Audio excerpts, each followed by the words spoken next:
Fala, torcedor do mais querido, puxei uma cadeira e a partir de agora, bora lá com as últimas do Mengão. Esquece nação rubro-negra, esquece, gente, esquece Casimiro no Flamengo. Começar o vídeo falando sobre esse absurdo que estão falando a respeito do atacante hoje do United, que é contratação desse Casimiro aí.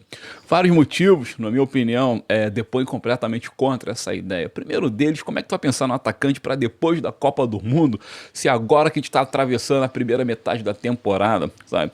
Consideramos a partir de agora, depois dessa data FIFA, que estamos vivendo o grande cerne da temporada e muita coisa pode acontecer. O Flamengo hoje está muito bem em termos financeiros, conquistando o Brasileirão, conquistando a Libertadores, vai melhorar mais ainda. Entramos no próximo ano com um novo pensamento, ninguém nem sabe se Felipe Luiz vai continuar, bora falar sobre isso daqui a pouco também. Então como tu vai imaginar em um atacante para depois da Copa, sabe? Então, pô, cara, bobajada. Saiu aí na imprensa final de semana que o Flamengo, Palmeiras e o próprio São Paulo estariam interessados no atacante do United, já que ele termina seu contrato lá depois da Copa, né? No próximo ano, e ali estaria livre. Aí pronto, começou. É no Flamengo, é no Palmeiras, é no São Paulo. Bom, o fato é o seguinte, meu irmão, tem muito tempo pela frente, até lá outros nomes mais interessantes, mais baratos podem surgir. Flamengo é volátil, Flamengo vive o dia a dia e o nosso atacante hoje, gente, pelo amor de Deus, se chama Pedro Guilherme, camisa 9 e ponto final. Se o Casemiro tiver que voltar, eu tenho certeza que ele vai optar ou pelo Palmeiras e mais pelo São Paulo, porque a questão do São Paulo hoje é falar, São Paulo não tem condição financeira. Hoje não tem, mas tu tem bola de cristal para prever o que vai acontecer daqui a um ano? Não tem. São Paulo pode muito bem arrumar um investidor, pode fechar contrato com umas bet balanço da vida e contratar o cara. Lembra aí, ó, Casemiro é base do São Paulo, o coração dele é tricolor paulista, a família dele é toda de tricolores paulistanos. Então pesa muito, gente, pesa muito. E tu sabe quanto é que ganha o Casemiro hoje no United? Somente hoje? Papo de 5 a 6 milhões de reais por mês. São 11 milhões de euros por ano, fora a bonificação disso, bonificação daquilo. Vale a pena um atacante desse aí no Flamengo? Tendo hoje no nosso plantel o melhor atacante do futebol brasileiro. Então para pensar, gente. Não cai nessas parrelas de mercado não, de Jorge Nicolas e etc. da vida não, porque isso aí é simplesmente furada. Nação rubro-negra, ótima segunda-feira, começando mais um vídeo aqui no nosso canal Fla Seguinta. Meu nome é Fábio Souza, peço que vocês deixem o like neste vídeo, se inscrevam no canal, compartilhem o mesmo, comentem acerca dos assuntos aqui abordados. Quero ou não quero Casemiro? Já coloca aí pra gente poder trocar essa ideia, dá aquela hypada e vamos que vamos. Tem um clube de membros para quem puder fazer assinatura, também é muito importante, mas enfim, tamo junto sempre, bora falar mais do nosso Flamengo. Aqui, quer falar de atacante bom? Fala no Adriano, fala no Didico. Didico participou de um podcast na última sexta-feira, falou um monte de coisa interessante. Cara, as resenhas do Adriano são sempre sensacionais. Fui perguntado sobre alguns outros atacantes em grau comparativo para com ele, disse o seguinte, eu fui melhor que Gabriel Barbosa, eu fui melhor que o Kylian Mbappé no meu auge, eu fui melhor que o Robert Lewandowski, entre outros. Aí eu deixo a questão para você. O Adriano Imperador foi melhor que esses três atacantes? Eu digo o seguinte, maior que o Lewandowski, o polonês? Evidentemente que foi. Melhor que o Mbappé 1 milhão de vezes. Kylian Mbappé não engraxa a chuteira do Adriano. Não tô falando por clubismo não, eu sou clubista. Isso aqui é Flamengo, porra. Mas ó, Kylian Mbappé, problemáticozinho de meia tigela, fala sério, mano, não engraxa a chuteira do Adriano. Agora, quando tu pega ali o grau comparativo para com o Gabigol, aí dedicou no quesito carisma, no quesito rubro-negrismo, né, no quesito respeito ao manto sagrado, sabe assim, você tá de fato no topo, aliás, tá de fato à frente do Gabriel.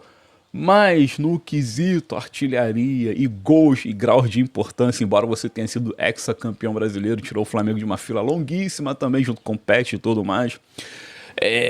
Enfim, cara, o Gabriel, porra, foi bem importante, né, mano? Foi bem importante. Então, se o Gabriel não teve, se bem que também teve carisma, mas se não teve tanto carisma que você, Didi, pô, o Gabriel teve pelo menos gols, porra, extremamente mais importante. E foram muitos, e foram 13 grandes títulos conquistados. Então, infelizmente, Adriano, eu acho que comparar atacante sobre atacante, no caso entre você e Gabriel, eu fico com o Gabigol. Embora tenha rachado a cara de vergonha. Embora o Gabriel tenha rachado a cara de vergonha. Mais um questionamento para vocês aí, gente, que estão assistindo. Deixa nos comentários. Adriano ou Gabriel Barbosa, quem foi o melhor para o Flamengo? A primeira pergunta tá aí a respeito do Casimiro, vocês querem ou não? A segunda pergunta é essa aí, Adriano ou Gabriel? Conto com a participação e interatividade de todos. Por favor, gente, comenta porque ajuda bastante.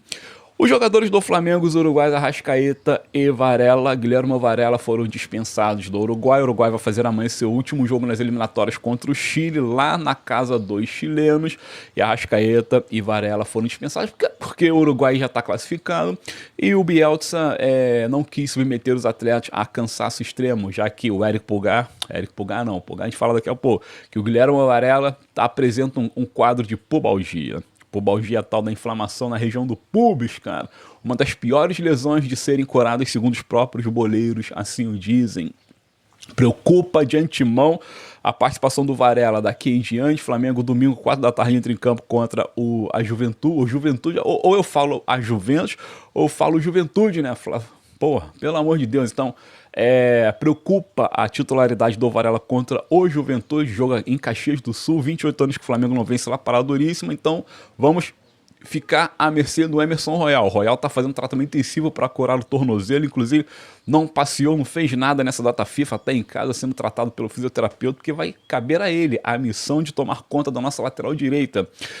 Se o grau de pubalgia for mesmo comprovado e for um grau realmente assim, tanto que é preocupante, cara, Varela talvez nem volte mais em setembro. Sabe que pubalgia é top das galáxias do lado negro da força, né? Essa aqui é a grande verdade. O Arrascaeta não, a Arrascaeta tá de boa, voltou só para descansar e graças a Deus que o Bielsa assim o fez. A Arrasca estará inteiraço no domingo contra o Juventude, jogo que é importante, né, cara? Temos que vencer, primeiro para quebrar o tabu, segundo para manter a hegemonia no topo da tabela. Com relação a Matias Vinha, ficou lá e vai pro jogo amanhã. E Felipe, fica de olho no Matias, porque se o Matias tem condição de jogar lá, da mesma forma Jorge Carrascal na Colômbia, por que não jogar no Flamengo? Tá certo? Renovação de contrato, Arrascaeta, o Flamengo trabalha com a ideia de renovar o seu contrato até o final de 2028, portanto, termina 2026 e 27 e 28. E o custo para essa operação pode ultrapassar os 78 milhões, ou seja, o salário do Arrascaeta seria reajustado para 2 milhões, porque tu pega 3 anos, 2 milhões, 24 por ano, 2, 4, 6, 4, 8, 2, 72 milhões, mais os quebrados de agora até o final do ano, 72, 78 milhões aproximadamente o Flamengo estaria disposto a gastar mais com o gringo, fora as premiações que são muito justas, até porque o Uruguai Arrascaeta merece cada prêmio, porque ele está jogando muito a bola. Ele é o número 1 hoje no futebol sul-americano entre gols e assistências, seja por clube ou por seleção, então o cara tá na ponta dos cascos. Terceira questão que eu deixo para vocês aí no chat, gente, vale a pena renovar com a Arrasca até o final de 28, salário de aproximadamente não, arredondados para 2 milhões, eu quero a tua opinião, pois a minha eu já tenho, sabe o que eu penso? Vale a pena, sabe por que vale a pena? Porque temos como pagar. Um cara desse merece. Outros que estão ali ganhando, por exemplo, 700 mil como o Pablo, não merece. Tá entendendo? Então, aquela coisa, 2 pesos e 2 medidas. O salário do cara não é caro quando ele entrega aquilo que se espera. E por falar em renovação de contrato, o Felipe Luiz, muito tem se dito aí no final de semana, essa imprensa marrom, tendenciosa, clubista e anti-flamenguista, cara, fica dizendo que o Felipe Luiz negou a renovação. Cara, não é verdade. O que é fato é o seguinte, o Felipe Luiz tem a renovação de contrato em cima da mesa dele, ele já estudou com seus advogados e tudo mais, e ele simplesmente deixou a renovação engavetada. E ele deixou bem claro para todos nós que ele não vai mexer com isso, Felipe, não vai mexer com isso até terminar a temporada. Ele quer focar 100% no que ele veio fazendo com o Flamengo, no final do ano ele senta para conversar. O contrato termina dia 31 de dezembro. O Campeonato Brasileiro termina no dia 4/5 por aí. Tem a Copa do Mundo não, Intercontinental de Clubes. O Flamengo, se Deus quiser, vai estar lá porque vamos ganhar a Libertadores. Podemos vencer o PSG no dia 17 de dezembro. Então, dia 18, ele pode simplesmente chegar na sala do Boto, conversar e renovar. Ou não.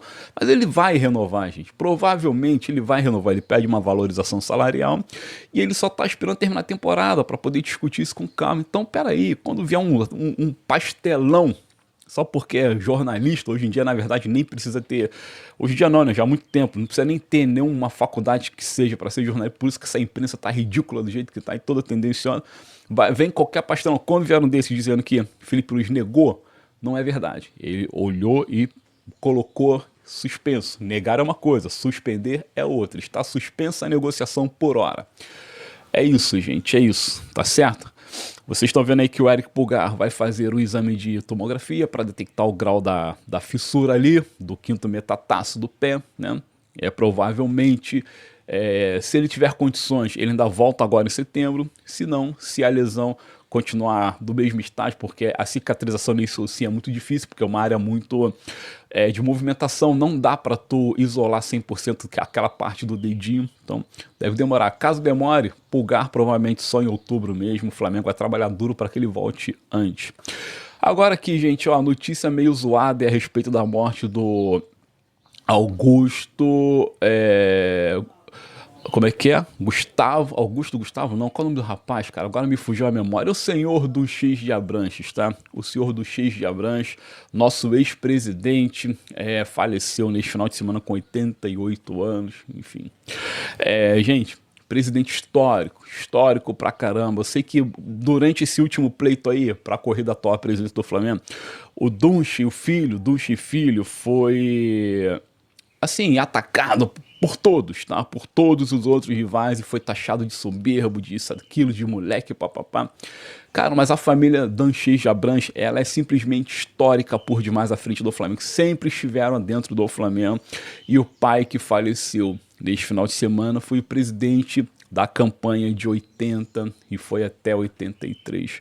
Ou seja, o cara ganha 2 campeonatos brasileiros, o cara ganha uma Libertadores, o cara ganha o único Mundial de Clubes, tá? Fora um campeonato carioca. Então foram 5 títulos que o presidente Danches de Abranches, pai, conquista. 2 brasileirões, uma Libertadores, a primeira até aquele momento, um Intercontinental, Mundial de Clubes, o único, e um Carioca, tá certo? Então olha a importância do Danches de Abranches, pai, tá certo? Olha a importância. Então vamos respeitar e eu peço aí um segundinho de silêncio e nesse segundinho faça uma reflexão acerca da sua família, acerca da sua relação com o seu pai, com a sua mãe, porque aquilo, gente, ninguém dá adeus antes de ir embora, porque ninguém prevê a hora da morte, ela simplesmente chega e bye bye Brasil. Então, para você que ainda tem seu pai, sua mãe, faz uma reflexãozinha de 1 minutinho que seja, antes de encerrar este vídeo. Valeu, muito obrigado e tamo junto aí, gente. Valeu, até o próximo conteúdo, 1 minutinho.